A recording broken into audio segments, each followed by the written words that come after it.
everybody, and welcome to another Work It Wednesday through the Dressage Addict Rider to Rider support scheme. This week is the second of the two-part series on canter transitions. So this week we are looking at the greener horse, and for this I've dragged out my greenest. He is 8, but he looks more like a 4-year-old. But he gives you a good example of a horse that is learning to find his strength and balance in a canter transition. So I thought he was very suitable. So as per usual, we're going to start by looking at the key points. And the first 4 are the 4 things I focus on when I'm riding my green horses. And if I can get all of those 4 things good, chances are I will get a good canter transition.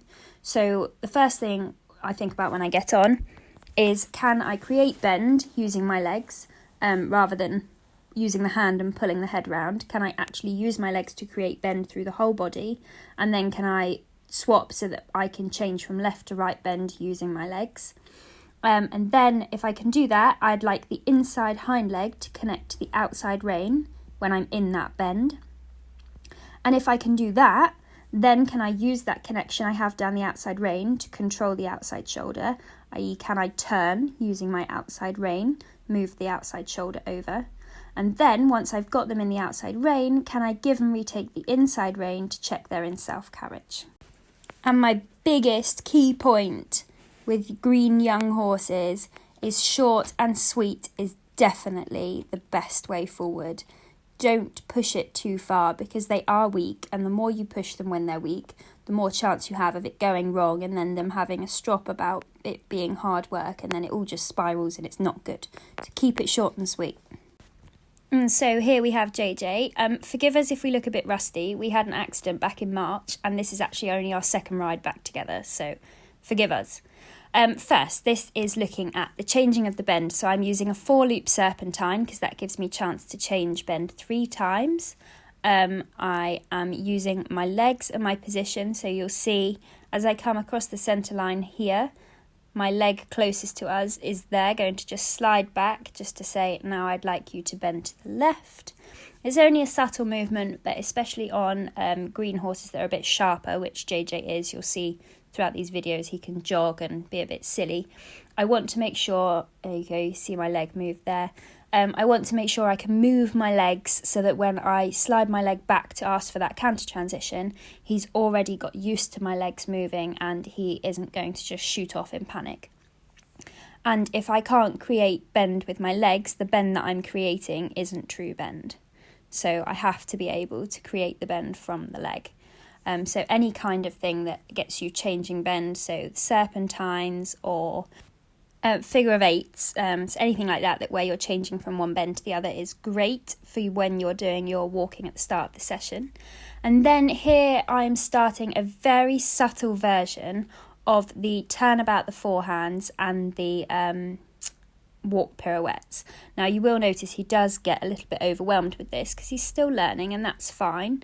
I'll show you the 2 positions I'm using in a minute, but I'm just ever so slightly asking him to step the inside front left leg over a bit and using the outside rein to turn him. So I'm thinking about riding a really square turn. So not so much a pirouette, but just making my turn a real strong right angle and using the outside aids to bring the shoulder round. And as you can see, he does get a bit stroppy about it, but that's fine. Just sit quietly, have a pat. And here he actually gets overwhelmed and he just has to stop and think for a minute. And that is absolutely fine. He's not doing anything wrong. He's just processing. And then when you're wanting to do the turnabout the forehand, it's just a case of asking the hind legs to step a little bit sideways. So there you just saw him cross a little bit. And any hint of him stepping in the direction I want, he gets rewarded. So you're not thinking about creating a pirouette or a turn on the forehand. Just about, can I move the shoulders and create a turn using the shoulders? And can I move the hindquarters and create a turn from that? It's all about just connecting that inside hind to that outside rein. So this is point 2. We've done the serpentines for the changing of the bend, and now we're on, can I connect the inside hind to the outside rein? So these are the positions. So I'm going to take the inside hip and move it forward. This allows me to put my weight down and over my inside leg. I'm going to separate the ribs, so that area I just indicated at, think about stretching that out. You're going to turn the inside finger under a little bit and hold the outside rein steady. And then for the turn on the forehand, I want the inside leg on the girth, and again that little finger under just to help create the bend, and make sure your body is turned to the inside and then the outside leg just behind the girth. Then we're going to move up into the trot, and this is the baby equivalent of the shoulder in. So again, I'm not really looking for him to create shoulder in. I'm just looking to use a similar set of aids to help encourage the connection from the inside hind to the outside rein. And now I'm quite lucky I have the fence, so I change bend along the fence and do shoulder in but outwards, so that I ride him on an inside track and do shoulder in to the right. So that I'm turning him towards the fence. So rather than going forward in the direction I'm turning, he hits the fence, and it just helps me recreate that. No, I want you to step sideways. So as you can see here, this is what I was aiming for. So, he's hardly crossing it. You wouldn't define it as a shoulder in. But what I'm feeling when I'm on him is that I have the ability to hold the outside rein and just move the shoulder ever so slightly in front of the inside hind leg, which means I have connection from the inside hind to the outside rein, and I can then now control the outside shoulder with the outside rein. So that circle I put in there, I don't know if you remember, a few weeks back we did strong horses.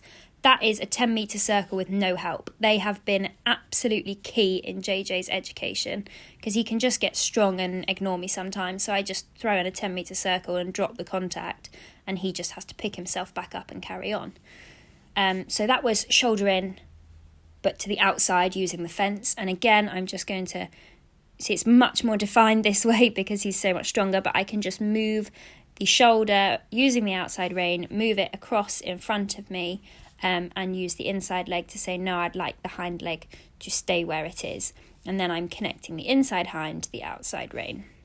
Again, another controlling circle just to slow him down.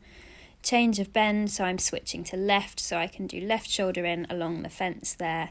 And again, you can see that inside hind leg is now stepping across and under towards what is my outside rein, because I've swapped onto the opposite bend.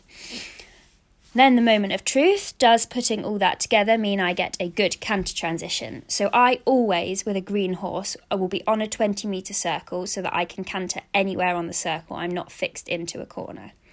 I like to make sure I can get into canter position, so like my outside leg is back and he's not shooting off, so that I'm ready to apply, like I'm in a position where I can apply the canter aid whenever.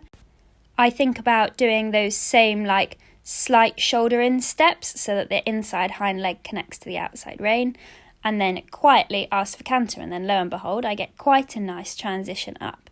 I try not to hold him up too much. I try to keep giving the inside rein so that he has to find his own balance, but as you can see he's still just a little bit wild in the canter. He has such a huge canter, he just really struggles to control it.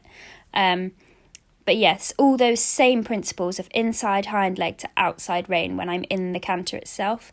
And for the downwards transition, I don't hold him. You can see my hands just go forward, and if he's stretching this, that and the other, that's his problem. I'm not going to stop him rushing. I'm not going to carry him. He has to learn to find his own balance and self-carriage in that downwards transition. And big pats, because I'm really pleased with him. That for us was a really good transition. So we had a quick walk, changed the rein, and now you're seeing it from scratch on the other rein.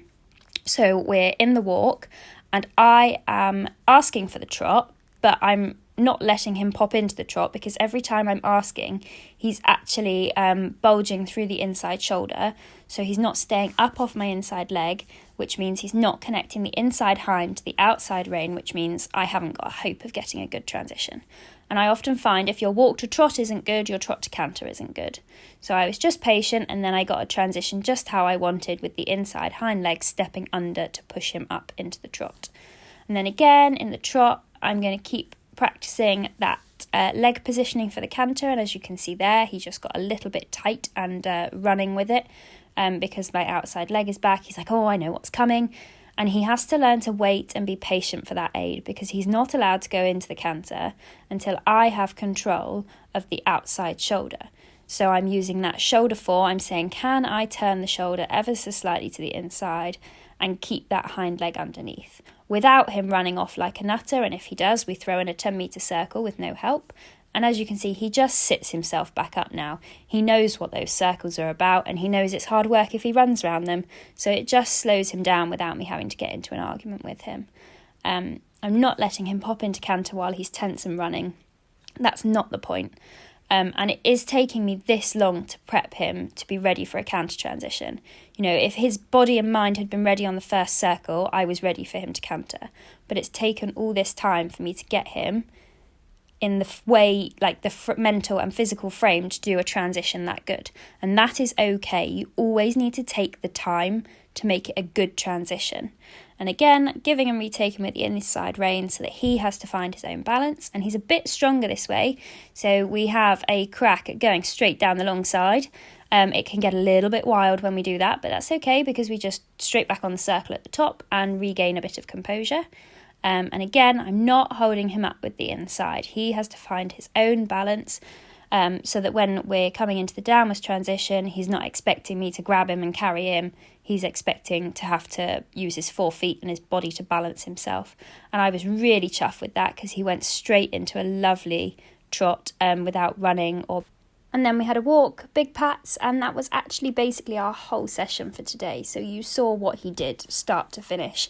So my keep it short and sweet is exactly what I do with my own. I'm not just saying that. I literally 15 minutes. He was sweaty.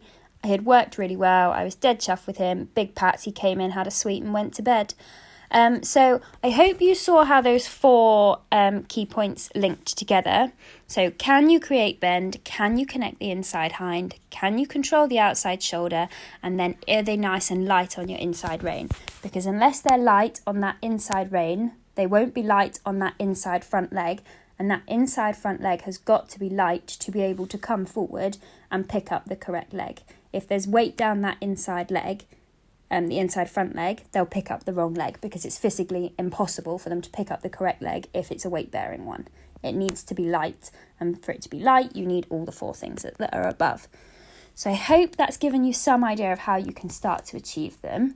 But as always with baby ponies, green ponies, not just baby ones, because he's 8 and he's still very green, but I think of him as a baby because he's like one. They are all different, and just because it's worked for him doesn't mean it'll work for yours. And if they are sharp, be very... And remember to be pleased with, excuse the pun, baby steps.